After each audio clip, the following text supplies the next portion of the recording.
హ్మ్.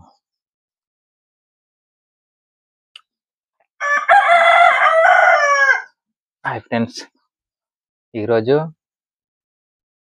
వీడియో వచ్చేసి betting app పైన.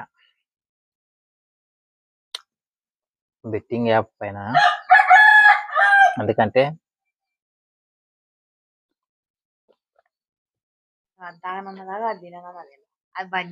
నీవు అంబలి తెచ్చిస్తే మామిడి పండు తెచ్చిస్తే నేను మాట్లాడే టాపిక్ పక్కకు పోతుంది, ఇట్లా ఉంటుంది మళ్ళీ. నువ్వు అందుకే నేను మాట్లాడినాక తెచ్చి అని చెప్పి.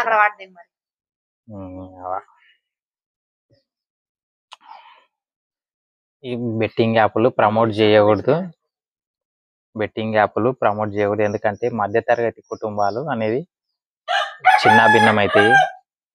ఎవరో ఒకరు బెట్టింగ్ యాప్ అది ప్రమోట్ చేసి ఆ దాన్ని ఇంకోరు ఇన్స్టాల్ చేసుకొని డబ్బులు పోగొట్టుకొని ఒక ఫ్యామిలీ మొత్తం అతలకుతలం అయ్యి కింద మీద అయ్యి ఆ ఉసురు ఎవరికి తగులుతుంది? బెట్టింగ్ యాప్ ప్రమోట్ చేసినోనికి తగులుతుంది.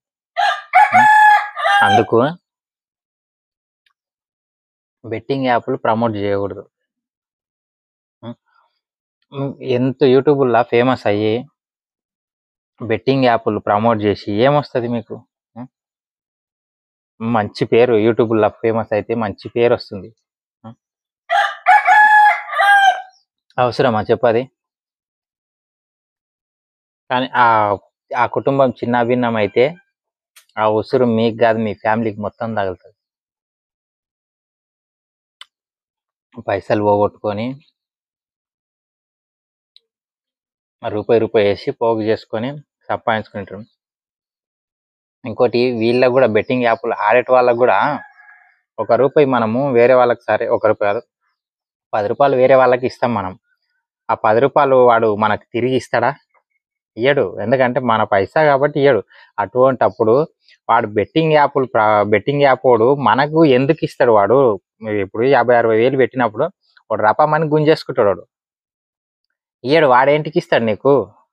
ఇంతనన్నా ఉండాలి కదా, ధమాకు ఉండాలి. వీళ్ళకి కూడా ధమాకు లేకుంటుంది. పోగొట్టుకొని రోడ్డు మీద పడి పైసలు పోగొట్టుకొని నేను ఆత్మహత్య చేసుకుంటున్నా, ఇది చేసుకుంటున్నా అని అంటారు. వాడు చచ్చిపోయినాడు, బాగానే చచ్చిపోతాడు.